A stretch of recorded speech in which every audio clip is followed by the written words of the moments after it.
The only way that he'll ever chase you is if he feels like you are a prize.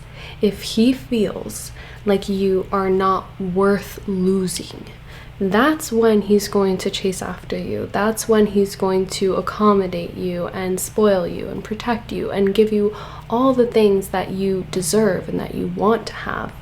And you can't accomplish this by simply begging or manipulating or trying to force the men in your life to do this for you. The only way this is going to work is if it's his idea. He cannot feel like he's being pressured to do something, because it's going to make him feel like, well, why am I doing this? It's not worth it. Contrary to what some people may tell you, men do not enjoy a woman being obsessed with them. They may enjoy it in the beginning, they may enjoy the attention, but it will quickly get old and they'll get bored of that very fast.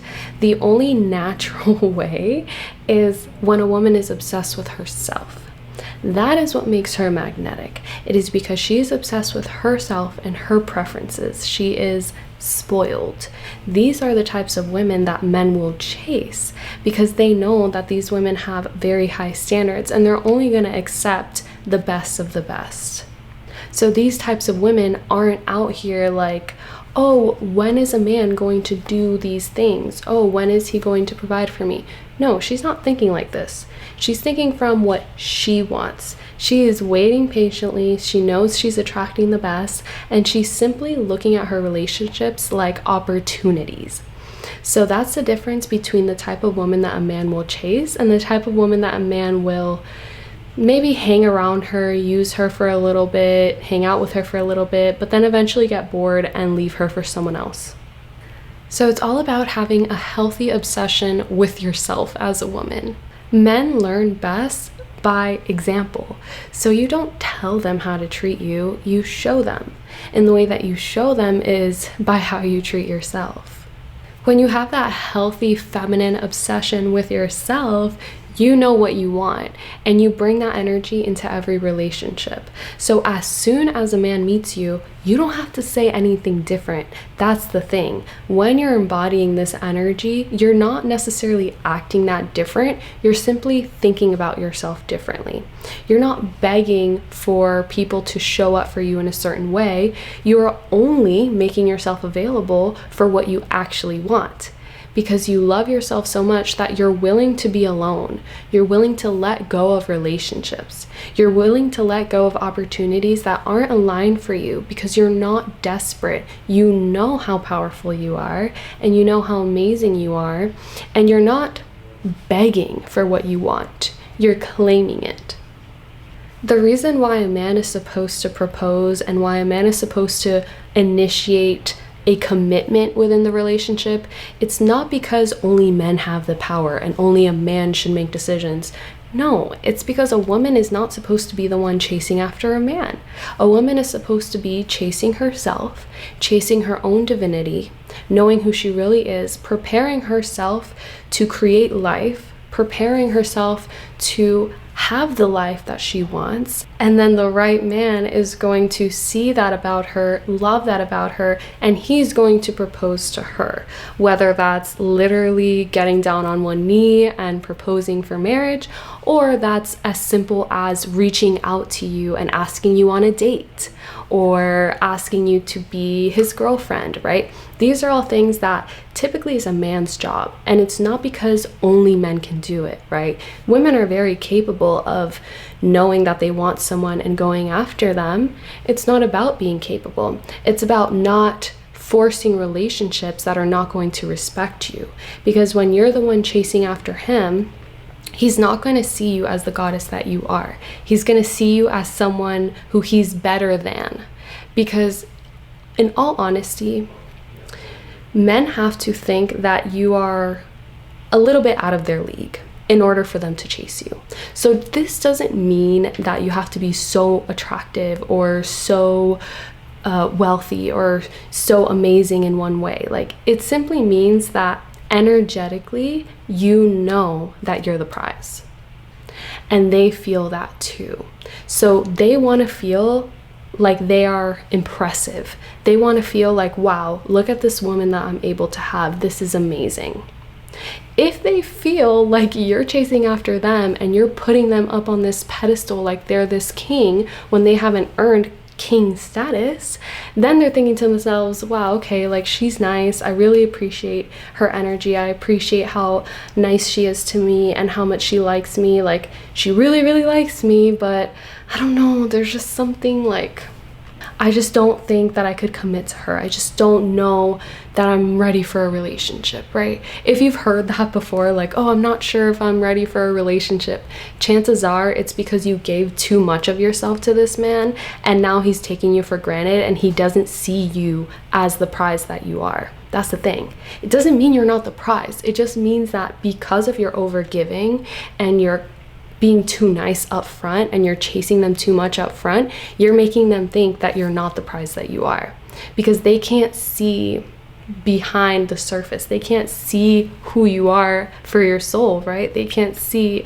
what life with you could be like. Only you can see that. Only you have that imagination. So you have to focus that energy on yourself and focus your intention on the life that you want to manifest for yourself and the type of husband that you want to have, the type of partner that you want to have, how you want this relationship to begin.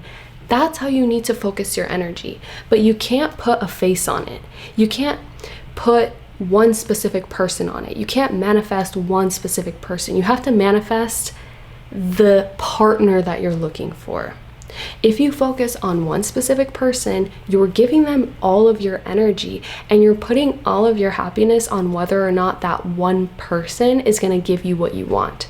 So that's what I'm telling you. Men will not chase this type of woman. The type of woman that is boy crazy and always obsessed with what the guys are doing and if they like her, if they don't like her, and he didn't text her back.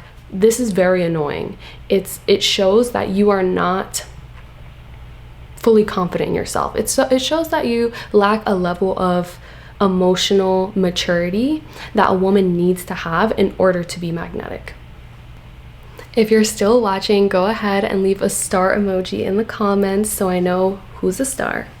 So how do you attract someone into your life when you want love, but you don't want to be in that chasing energy? The way that you do this is by taking the power back into your hands and taking the choice away from other people. So what does that mean exactly? Well, when you're going on a date, you're not just going to go on a date with anyone. You're not giving him a choice as to whether or not he wants to take you to a nice restaurant. You're not giving him a choice as to whether or not he wants to actually commit to you. You're telling people, or you're showing people through your energy, that those are the only circumstances in which you're going to give them a chance. You present yourself as this person where you know what you want. You take yourself out on really nice dates. You go to the nicest places. You get the nicest things for yourself. You treat yourself with so much care and love. And you don't really acknowledge anyone who suggests doing anything less than that. You're only going to be available for a circumstance where it's working out in the way that you want it to work out. You're not even going to entertain anyone or anything that isn't the outcome that you desire. So if he texts you in the middle of the night wanting to hang out with you, you're not going to respond back to him telling him, oh, I only want to hang out with someone during the day. I don't want to just be someone's, situationship. I don't want to just be someone that you call when you want to get intimate. Like, I want a real relationship. You're not going to say that. You're simply going to communicate that through your actions by not responding unless he's asking you out on a real date. When you're getting to know someone and they're communicating to you that they're not sure if they want to be in a relationship, they're not sure if they want to get married, they're not sure when they want to get married, and you want to get married soon and you want to be in a committed relationship, you're not going to sit there and try to convince the person. You're not going to sit there and keep going on dates with this person in hopes that one day they'll change their mind and want to commit to you. You're going to say, okay, I respect that. I'm looking for a serious relationship. It was nice getting to know you though. Have a good life. When you say this, if they're going to change their mind and commit to you, they'll do it in that moment. Otherwise, they were never planning on committing to you. They were just gonna string you along and then eventually break your heart or just be very overall disappointing relationship. And a lot of the times people don't do this with that intention. It's just that they need someone else to give them that firm energy so that way they can follow along. In a world where everyone's like very passive aggressive, very wishy-washy, people don't say the things that they mean. They're kind of like, yeah, I want this, but I'm not sure, but it's okay, I don't have to have it. Like, it's not strong energy, it's not firm energy, it's very weak. And so when you show up strong, you don't necessarily have to yell or raise your voice or be masculine. All you have to do is be firm within what you want, and then communicate that if the moment requires you to communicate something. Otherwise, act on it. Show up as that person and just don't tolerate the things that you don't want to tolerate. You don't have to deal with these people. You don't have to settle for less. There is a person that's going to give you that love that you want, and it's going to give you that relationship in a healthy, natural way. And you're not going to have to force them. You're not going to have to beg them. You're not going to have to manipulate them. So stop wasting your energy on trying to get men to commit to you, and start committing to yourself. Start committing to what you actually want and only be available for that. If you're a spiritual woman and you're ready to reach that next level in love, life, and even business, then go to selfgrowthcoaching.com. I help women do exactly that. I hope you're ready to become your most loved, confident, and rich self, because this is what's waiting for you this year. If you stop letting those old beliefs hold you back and you start stepping into the identity of who you're supposed to be, who you really are, then I know you're gonna see these results, okay? I love you. I hope this video helped, and I'll see you in the next one. Bye. Mwah.